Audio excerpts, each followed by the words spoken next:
L'échec est une épreuve que même les plus grands noms ont dû traverser. Voici trois exemples littéraires. Malgré son statut de grand écrivain, il a fallu pas moins de 4 tentatives à Victor Hugo pour enfin être élu à l'Académie française.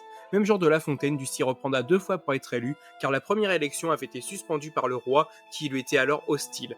Alors que La Mouette est aujourd'hui une pièce de théâtre régulièrement jouée dans le monde entier, rien n'était gagné pour cette pièce de Tchekhov. Lors de la première représentation à Saint-Pétersbourg, le public hua et siffla, si bien que même l'actrice principale, pourtant populaire et expérimentée, en perdit littéralement sa voix. Tchekhov expliquait avoir été jeté de la salle comme s'il était une bombe, et ce drame le hanta durant de longues années. Avant la troisième anecdote, pense à mettre un like et à t'abonner si ce n'est pas déjà fait.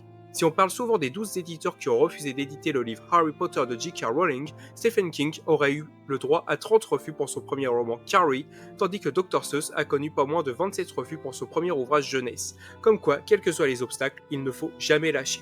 Les auteurs et leurs échecs, partie 2. Émile Zola a raté 2 fois l'examen du baccalauréat. Une pensée pour ceux qui ont eu des mauvaises notes sur les textes de l'écrivain. Toujours concernant l'auteur de Germinal, il n'a jamais été élu à l'Académie française, son nom ayant été refusé pas moins de 25 fois. Quand ça ne veut pas, ça ne veut pas. Avant la troisième anecdote, tu peux liker et t'abonner. Même s'il n'est pas auteur, il a révolutionné le monde de la littérature. Pourtant, Gutenberg, l'inventeur de l'imprimerie moderne, ne profite pas des bienfaits financiers de son invention, le succès étant loin d'être immédiat. Il subit un procès de la part d'un investisseur qu'il est incapable de rembourser, et il finit sa vie totalement ruinée et meurt dans le quasi-anonymat. Même les écrivains connaissent la poisse, voici le top 3 des looses littéraires. Louis-Ferdinand Céline est passé à un cheveu du prix Goncourt. La veille de rendre leur verdict, les membres de l'Académie Goncourt avaient acté leur vote pour le voyage au bout de la nuit. Cependant, certains finirent par changer d'avis, jugeant que le style du roman pouvait être trop clivant. Le jury décerna alors le prix à Guy Mazeline. Alors qu'il avait terminé le premier jet de son œuvre Des souris et des hommes,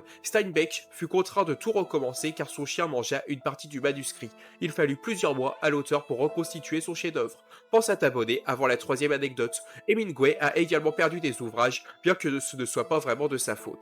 Lorsque sa femme voulut le rejoindre en Suisse pour passer Noël avec lui, elle emmena une valise remplie des notes de l'écrivain ainsi que certains manuscrits terminés. Sa femme laissa un instant la valise sans surveillance, puis ne put jamais remettre la main dessus. C'est ainsi que Hemingway perdit littéralement 3 années de travail et ne parvint qu'à reconstituer seulement 2 ouvrages parmi tous ceux qui furent perdus.